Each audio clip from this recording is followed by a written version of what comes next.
Hey folks, welcome to a very special episode of the Projection Booth. I did this last year and I'm doing it again.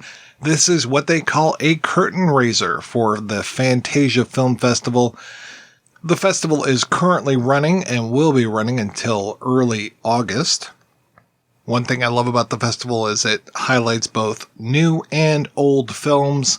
There are a lot of great things that they are showing on 35mm as well. Some great Hong Kong films, like A Chinese Ghost Story, The God of Cookery, and though not on 35, they are showing The Return of Street Fighter. And this year, there is a concentration on the works of Uri Hertz. We have talked about several of his movies before on the show, including Morgiana. We haven't covered Ferrat Vampire yet, but that is something that they are showing. They are also showing Beauty and the Beast by hers, which is hopefully coming out from second run DVD one of these days. There's going to be a commentary track on there from yours truly, as well as Sam Deegan and Kat Ellinger. They're also showing The Ninth Heart, and I think that's it when it comes to, that's 4 feature films from Uri Hertz. That's pretty darn good and something I'm pretty jealous of. With these films being played at this festival, I'm kind of hoping that they get to make a tour around the rest of the world because they are fantastic. There are a few films where I've already lined up some interviews. Lovely Dark and Deep is one.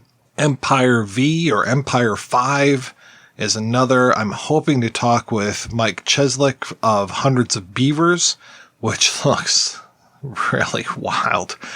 There's one called Late Night with the Devil, which looks really cool. It's got David Dastmalchian, who most people know him as the Polka Dot Man from the second Suicide Squad, as well as The Dark Knight. This guy's face is all over the place. He gets brutally murdered in Blade Runner 2049. We'll be talking about that later on this year.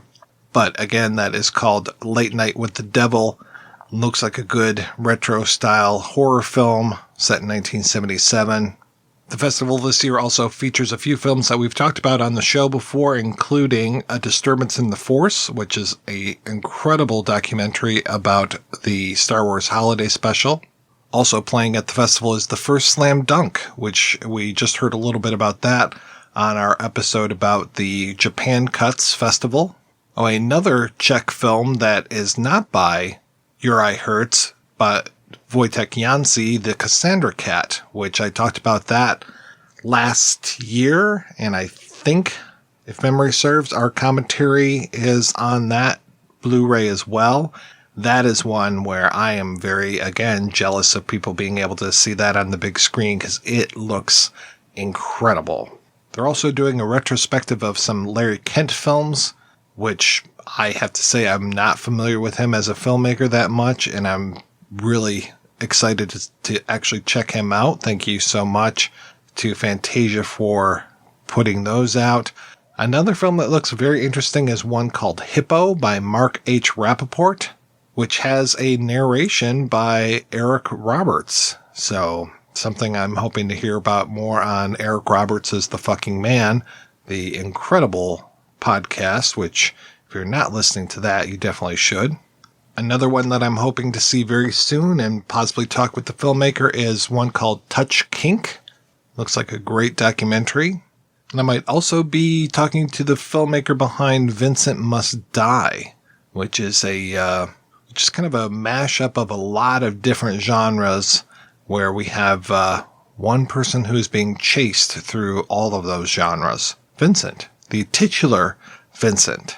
That is just a little taste of all the great things that are playing at the Fantasia Film Festival this year. Again, the festival is already in progress, runs until early August. Go to fantasiafestival.com for more information and to see all of the films that are playing there.